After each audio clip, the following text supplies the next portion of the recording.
saya nggak mau kalah sama Pak Abah. Udah tuh, taman saya dan taman saya juga. Wah, wah, wah, Bapak Erick Thohir bertemu dengan Ketua Otorita IKN Pak Basuki. Saya melaporkan tentang training center PSSI yang akan selesai di akhir bulan ini dan serah terima. Saat yang bersamaan, Pak Basuki juga akan mendorong pembangunan training center tahap kedua, termasuk pembangunan lapangan pertandingan yang memiliki kapasitas hingga 5.000 penonton. Lapangan ini bisa untuk menggelar pertandingan internasional untuk timnas putri dan timnas U17 di IKN.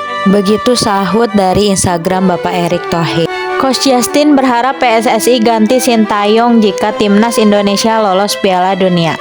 Karena target kita lolos Piala Dunia 2026, gue pertanyakan, apakah dia sosok yang tepat untuk bawa Indonesia lolos Piala Dunia? Gue kecewa banget ketika kita menghadapi China, di mana dia tidak menurunkan skuad terbaik. Tom Haye baru dimainkan di babak kedua dan langsung cetak gol, kata Coach Justin. Kalau kita waktu itu lawan China main seri saja, ya mungkin 1 poin itu bisa menentukan lolos atau tidaknya Indonesia ke Piala Dunia. Dari peringkat 2-6, perbedaan poinnya cuma 1. Dari materi pemain, timnas Indonesia tidak kalah dari Australia dan Arab Saudi, lanjut Coach Justin. Dengan rotasi yang begini, gua nggak yakin dia orang yang tepat. Kalau sudah biasa bermain Piala Dunia, level kita harus ke sana. Apakah dia sosok yang tepat meningkatkan level Indonesia main ke sana? Menurut gua, kalau timnas Indonesia lolos Piala Dunia, PSSI harus mengganti STY. Kalau kita mau perform di Piala Dunia, dia harus diganti, ungkap Coach Justin. Hasil pertandingan pemain abroad hari ini, NEC Nijmegen takluk 1-4 dari Willem II di lanjutan Eredivisie. Sejauh ini dari 6 laga, NEC Nijmegen sudah mengalami 5 kelelahan dan 1 seri. Calvin Verdong tampil sebagai starter dan bermain full 90 menit. Ia juga bermain di posisi bek tengah di laga ini. Christian Gonzalez tawarkan diri ke Erick Thohir jadi pemain striker timnas Indonesia setelah tersingkir dari Piala AFF 2024. Gonzalez menyodorkan namanya dalam komentar di unggahan Instagram Erick Thohir. "Siap Pak Erick Thohir, kalau dibutuhkan pemain striker Pak demi timnas Indonesia," tulis mantan pemain yang mendapatkan julukan Elocho tersebut. Berdasarkan kabar terakhir, Gonzalez baru mempunyai lisensi C AFC yang didapatkan pada 2018. Sejatinya timnas Indonesia memang sudah memiliki pelatih striker dari Korea, yaitu Yom Ki-hun. Breaking news, proses naturalisasi keturunan Belanda tersebut terhambat oleh masa reses DPR RI yang berlangsung dari 6 Desember 2024 hingga 20 Januari 2025. Padahal sesuai regulasi turnamen, daftar pemain harus diserahkan paling lambat pada 13 Januari 2025, 1 bulan sebelum Piala Asia U20 dimulai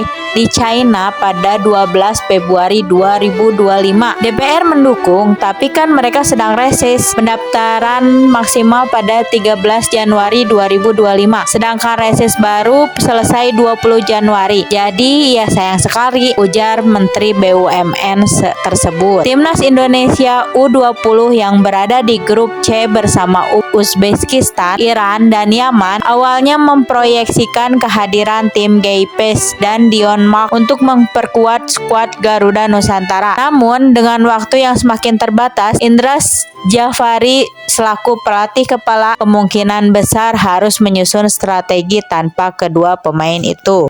Sebelum ke kabar selanjutnya, jangan lupa subscribe dan pencet tombol lonceng supaya nggak ketinggalan informasinya. Dan jangan lupa like, komen, tinggalkan jejak. Hasil pertandingan pemain abroad, Tom Haye berhasil memenangkan pertandingan melawan mantan klubnya yakni SC Heerenveen dengan skor berakhir 3-0. Tom Haye tampil sebagai starter dan bermain selama 62 menit. Kemudian ia keluar digantikan oleh Alex Carbonell. Ini menjadi kemenangan Almere City yang kedua kalinya di Liga Eredivisie setelah mengalami kekalahan beruntun. Setelah memecat Roberto Mancini, Arab Saudi bahkan tidak membaik. Mereka malah terseok di beberapa laga. Dan terakhir mereka harus kalah di hadapan timnas Bahrain.